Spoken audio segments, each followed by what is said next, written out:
പ്രമേഹമുള്ള ഒരാള് രാത്രി കാലാണ് നോക്കേണ്ടത്. കാരണം അവർക്ക് മുഖം എന്ന് പറഞ്ഞ കാലാണ്.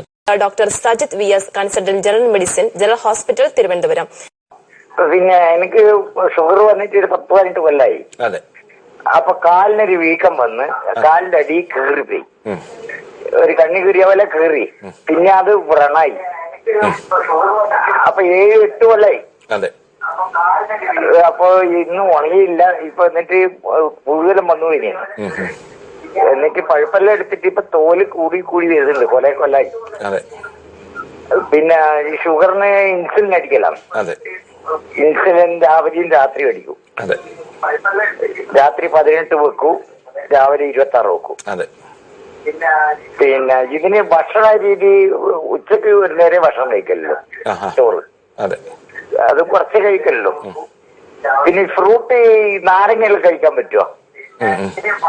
നാരങ്ങക്ക് ഷുഗർ ജാസ്തി എന്നാണല്ലേ പറഞ്ഞേക്കുന്ന ആള്. നാരങ്ങയിൽ അങ്ങനെ ഷുഗർ വരേണ്ട കാര്യമില്ല. ഇല്ല.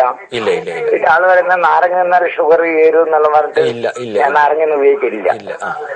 ആപ്പിള്, നാരങ്ങ അങ്ങനെയുള്ള ഒന്നും ഉപയോഗിക്കില്ല. പേരൊക്കെ ഒന്നു. രാവിലെയും രാത്രി എന്ത് ഭക്ഷണമാണ് കഴിക്കുന്നത്? രാത്രി ഗോതമ്പത്തിന്റെ നുറുക്ക് ഗോതമ്പം കഞ്ഞി കുടിക്കൂ. പിന്നെ അല്ലെങ്കിൽ ദോശ അല്ലെങ്കിൽ ചപ്പാത്തി അങ്ങനെയുള്ള. അല്ല, ഇത് വെച്ചാല് നമ്മള് ഒരു നേരം മാത്രം അരിയാഹാരം എന്നുള്ളതല്ല. അങ്ങനെ ഒരു നിയമം കൊണ്ടുവരുന്നതിന് ശരിയല്ല. നമുക്ക് അരിയാണോ ഗോതമ്പാണോ എന്നുള്ളത് എപ്പോഴും ഒരു സംശയമുള്ള ഒരു സാധനമാണ്.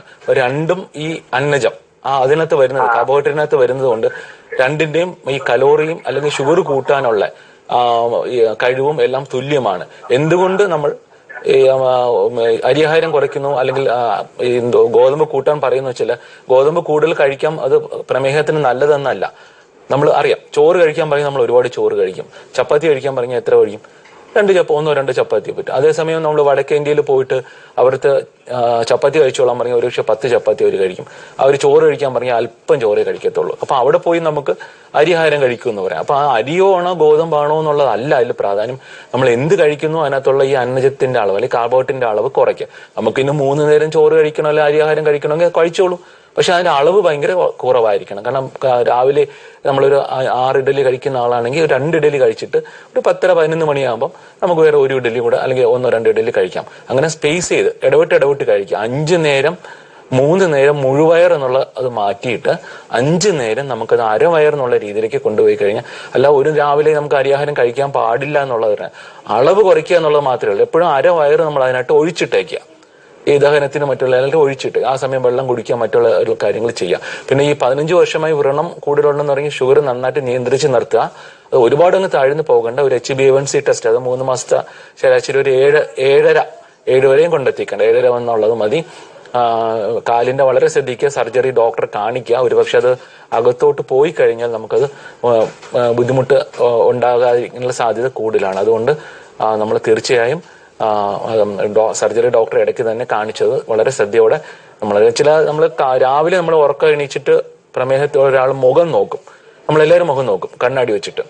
പ്രമേഹമുള്ള ഒരാള് രാത്രി കാലാണ് നോക്കേണ്ടത്. കാരണം അവർക്ക് മുഖം എന്ന് പറഞ്ഞ കാലാണ്. കാരണം കാലില് ചെറിയ മുറിവുകളുണ്ടോ, ചെറുതായിട്ട് ഒരു കറുത്ത പാടുണ്ടോ, അല്ലെങ്കിൽ ചെറിയൊരു വ്രണവും തുടങ്ങിയിട്ടുണ്ട്. ഇത് ചിലപ്പോൾ ഈ ന്യൂറോപ്പതി ഉണ്ട്. അപ്പൊ സെൻസേഷൻ ഇല്ലാത്തത് കൊണ്ട് നമുക്ക് ഒരു ചെറിയ മുറിവ് പറ്റിയാൽ അറിയത്തില്ല. നമ്മൾ പുറത്ത് ചെരുപ്പുണ്ടാവും, വീട്ടിനകത്ത് ചെരുപ്പിടണമെന്നില്ല.